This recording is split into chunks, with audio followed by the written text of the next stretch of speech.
Taking you back to a modest back-to-back, mid to late 70s, scorching summer days, freshly laid tarmac. Can you smell it in the air? A time when innocence roamed wild and free, passing around community spirit for all to share. It was my turn to spend a night at Auntie Pat's and Uncle Johnny's.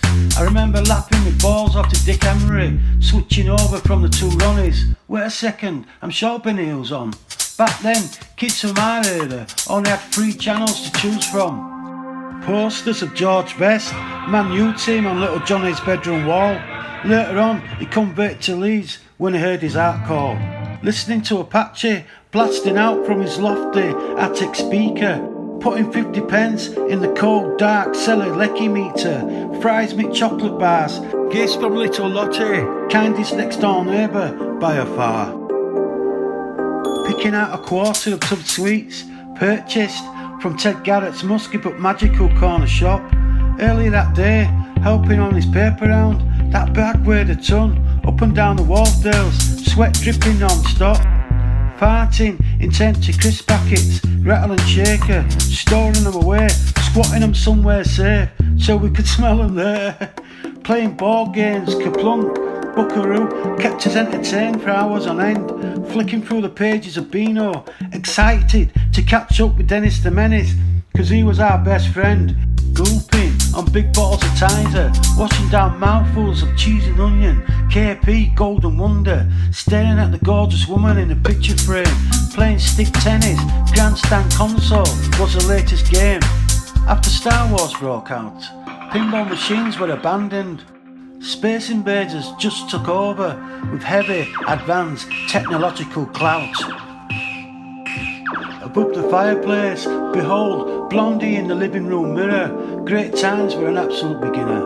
Green, red, blue, dyeing, then spiking our hair, getting food colouring everywhere. Pogoing, Woodhouse Youth Club, Dave Baldwin self-bashing, smacking his head on a chair.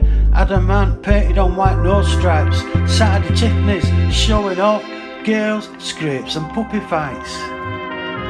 60 Ryder Road. It could have been a house up Coronation Street.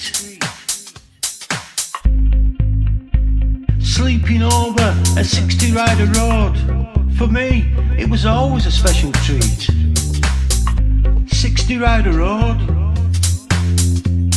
Getting into DIY fashion, copying Johnny Rotten, badges, sewing zips, taking in baggy jeans, padlocks, chains, safety pins, cool by all means. Our music was punk rock, nearly biting your hand off if you tried to snatch Robbie's sock. Hearing random voices outside the front window, staggering home into the distant echo, like flocking lovebirds returning to their nest, tucked under their wings. Bert Fryer's fish supper was the best, waking up to the aroma of Auntie Pat's full fry up on a Sunday morning, still yawning.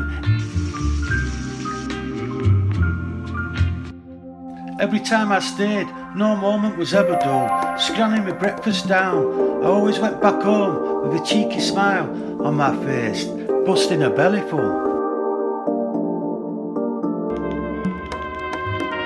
60 Ryder Road. It could have been a house off Coronation Street. Staying up really late at 60 Ryder Road, for me, was always a special treat.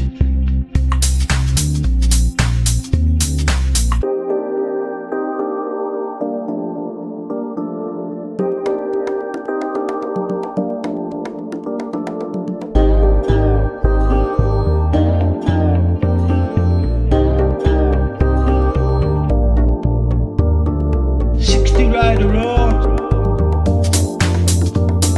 Could have been a house in Coronation Street. 60 Ryder Road. Staying up late was always a special treat.